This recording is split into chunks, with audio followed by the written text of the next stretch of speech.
डाल दिया, वहाँ पे क्या होता है सेल्फ पॉलिनेशन करते हैं, सिर्फ टॉल बनाते हैं। इसमें क्या हुआ, जब क्रॉस पॉलिनेशन हुआ तब इसमें अंदर भी टॉल हुआ, पर जब इसी को जनरेशन को वापस इसी ओक की जनरेशन के साथ वापस से एक प्लांट ये बनाया पहली जनरेशन से, और एक और प्लांट बनाया उसकी के साथ जब क्रॉस किया तब पता चला कि एक प्लांट वहाँ पे छूटा हुआ है। इसका मतलब कहीं ना कहीं जो ट्रेड भले ही फर्स्ट जनरेशन में नहीं दिखा रिसर्च होने का, पर वो कहीं ना कहीं था। तो इससे मेंडल साहब ने फाइंड आउट किया कि उन्होंने कहा कि कोई एक फैक्टर है जिसको उन्होंने कैपिटल टी रेफर किया टॉलनेस के लिए, ठीक, और स्मॉल टी रेफर किया ड्रॉफनेस के लिए।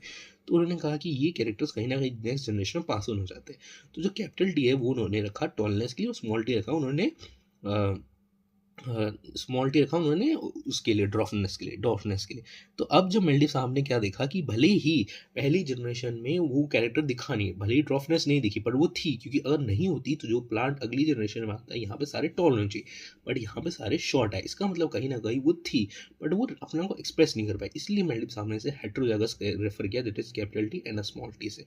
ठीक है, उसके बाद फिर इन्होंने जब आपस में क्रॉस करवाया तो इनको जो कॉम्बिनेशन मिले उनसे पता चला कि 3 टॉल है और एक शॉर्ट है। और जब इनका जीनोटाइपिक में देखेंगे, जीनोटाइपिक बेसिकली क्या होता है, जो अलील के फॉर्म में लिखते हैं हम लोग, ये कैपिटल टी और स्मॉल टी देखते हैं। कुछ नहीं करना, देखो सिंपल सी बात है, क्या एक इसका ले लो कैपिटल टी और एक इसका ले लो दैट इज कैपिटल टी, और या तो फिर एक इसका ले लो कैपिटल टी, या तो कैपिटल टी स्मॉल टी इसका ले लो।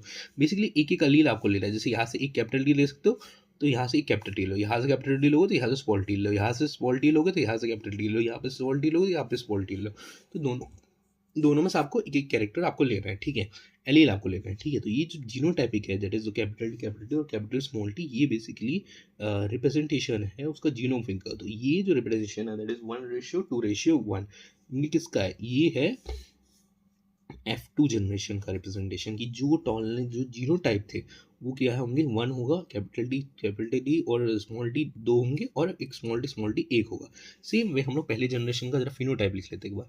पहले फिनोटाइप क्या होता है, फिनोटाइप बेसिकली उसकी अपीयरेंस की, टॉल कितने हैं ड्रॉफ कितने हैं। तो जो टॉल है और ड्रॉफ है उनका रेशियो देख लेता है। तो देखो भाई सारे ही टॉल ही हुए, कैपिटल स्मॉल टी है पर ये रिप्रेजेंट करेगा डोमिनेंट है, तो ये सारे टॉल होंगे, यहाँ पे 0 हो गया, ठीक है। और जीनोटाइपिक रेशियो भी ऑब्वियसली एक ही आया है, क्योंकि कैपिटल टी स्मॉल टी है, कैपिटल टी स्मॉल टी, तो इन जीनोटाइपिक रेशियो भी 1 है।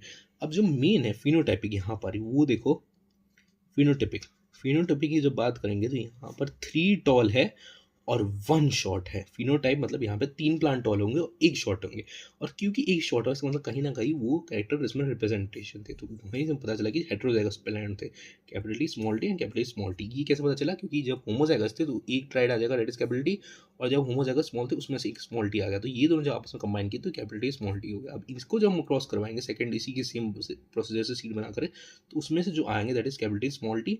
कि ये हमने ऐसे मैथमेटिकली रिप्रेजेंट करके देख लिया।